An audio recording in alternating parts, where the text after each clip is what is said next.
Walk with me down memory lane and listen as my life plays out against the backdrop of recorded and televised history. I was born and raised, can you hear me, Marty? Okay. I was born and raised in Detroit, Michigan in the 1950s, the early 1950s. And Detroit at that time was a great city, a city of 2 million in that decade. It was a safe and very secure place to grow up. Detroit, Michigan was the home of all the American car companies and car factories, and it was also the birthplace of Motown, Motor City Music. The 1950s in America brought us peace and prosperity. It brought us baby boomers, television, Elvis Presley and rock and roll, television, Dick Clark's American Bandstand, the Mickey Mouse Club, and soap operas for our moms. All of this televised.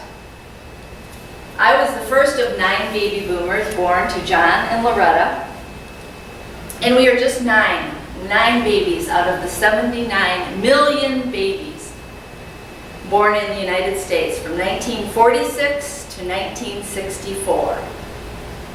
And I've always been happy to be called a baby boomer. This enormous bulge in population has shaped American culture just by virtue of its size. And it's still shaping it today as we retire and think about the retirement home and dementia. My first decade rolled quickly into the 1960s. And the tumult and chaos of the 1960s cannot be described, certainly not in this Icebreaker speech. The first Catholic president was elected, John Fitzgerald Kennedy, in 1960. I was in 5th grade. Oh, how we loved our Catholic president at my Catholic school and his beautiful family. Even the nuns loved handsome John F. Kennedy. But the 1960s was a decade marked by political assassinations. In 1962, civil rights leader Medgar Evers shot and killed. 1963, President John F. Kennedy shot and killed.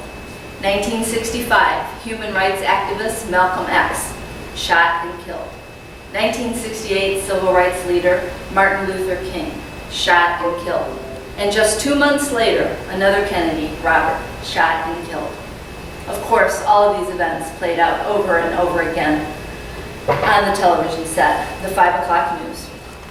I graduated in April of 1967 from high school, and in July of that year, Detroit burned. It erupted into the flames of a race riot. Downtown Detroit burned, 34 people were killed, 1,800 people arrested. I could see the smoke from my home as downtown burned. And we witnessed soldiers and armed vehicles on our streets. I was married just 6 months after graduation, and my newly minted husband was shipped off to Vietnam just 4 months later. He would return, but he would never again be the same person.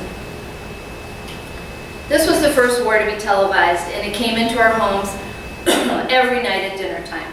By the end of the war, 58,000 American soldiers died in this war that we should have never been fighting in the first place.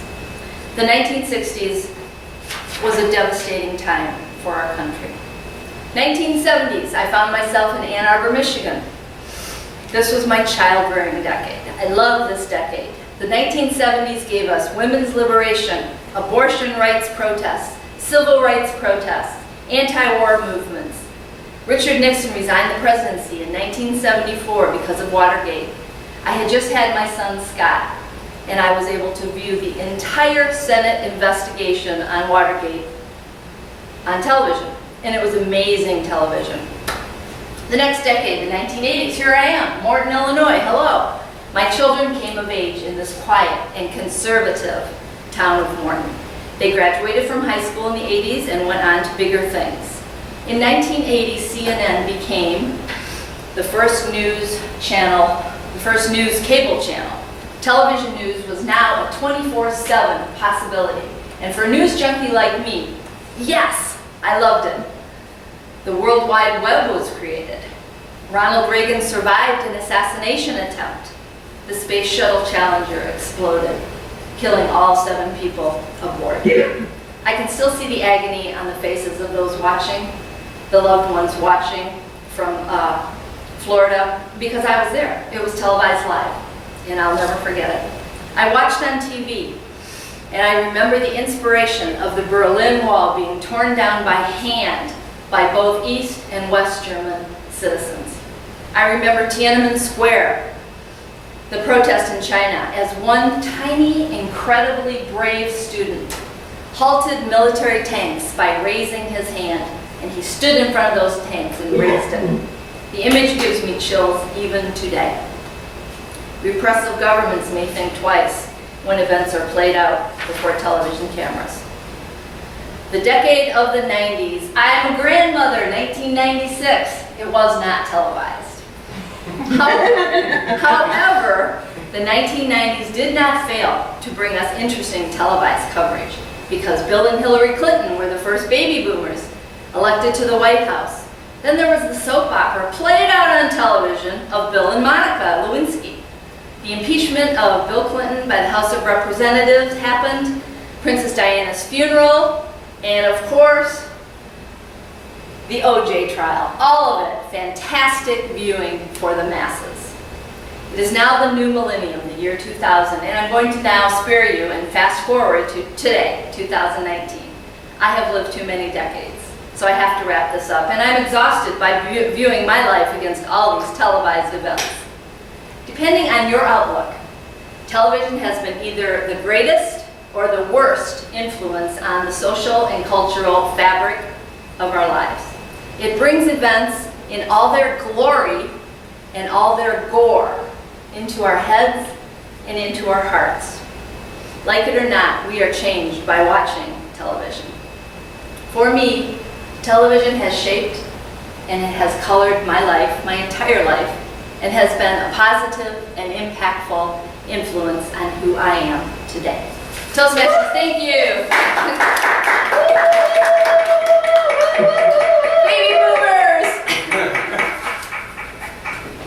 Thank you, Linda. You are welcome. I will give us 1 minute for a vote. Actually, Oh, we're gonna hang on, do. let's do a vote.